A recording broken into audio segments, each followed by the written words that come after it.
Hi everyone, I'm going to be talking about communication as a topic today. I'm going to get away from intimacy for a minute, but gentle reminder, please subscribe if you do like my content. I really appreciate it. So again, I'm going to talk about communication because communication is an integral part of any relationship that you are in. And most of us really struggle with communicating effectively with not just our partners, but also our kids and also employees and in everyday lives. So communication is the number one topic that I am, kind of consulted for when clients reach out to me for couples counseling, is to improve communication skills. The other is also learning how to resolve conflicts. So communication and resolving conflicts are two very large topics that most people do not learn how to do when they are in school or in younger years. And if you don't learn how to effectively resolve conflicts or effectively communicate, that's going to really play a role in your young adolescence and then also your adulthood, and then also carry and bleed into your marriages. So when I talk about communication with couples, the first thing I say is, how do we communicate? What does that look like? How do you resolve a conflict? And then I kind of wait for their response. And a lot of times the biggest error that a lot of people make in their communication attempts is that while one person is talking, the person who is supposed to be listening is usually already thinking about their response, which means that the person who's listening isn't really listening because they're already thinking about their response.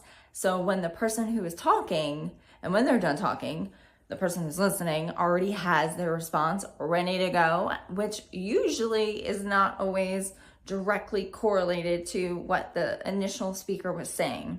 So what happens is that if we're in this dialogue together and I'm the speaker and then my partner says something in response and it doesn't really match to what I just said, it feels like you aren't really listening, and then I feel unheard, and I also can feel dismissed, which then leads to a possible argument.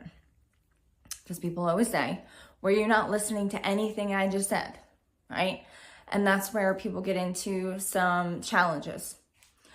So the antidote to avoiding that possible argument or conversation is to make sure that you are actively listening to what is being said. Make eye contact, turn your body to make sure that you are listening to what is being said. Use reflective listening skills.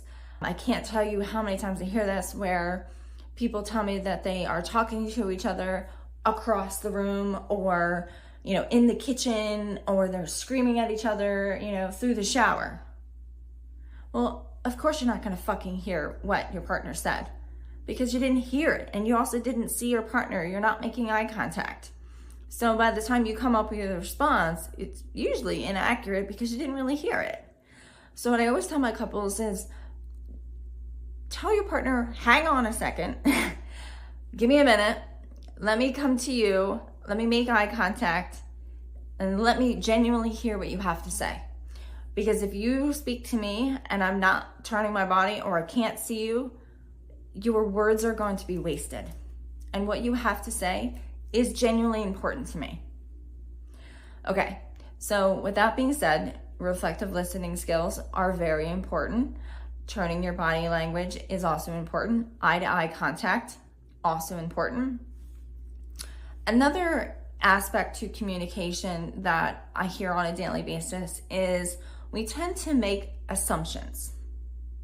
So when somebody is speaking, a lot of times we are, one, already thinking about our response, and then two, making assumptions about what is being said, and then thinking that you already have a conclusion to what is being said. So now you've created a narrative based off of this assumption that you think. And then you start to behave off of this assumption. And most of the time, you are actually incorrect on your assumptions. So let's not make them at all. Stop assuming and ask for clarification. Don't assume, just say, hey, this is what I think you may have said. Let me make sure that I understood what you said. And then repeat it and leave out your assumptions, because it's not going to be effective and usually you are incorrect. So these are just some tidbits on effective communication skills. Thank you for joining.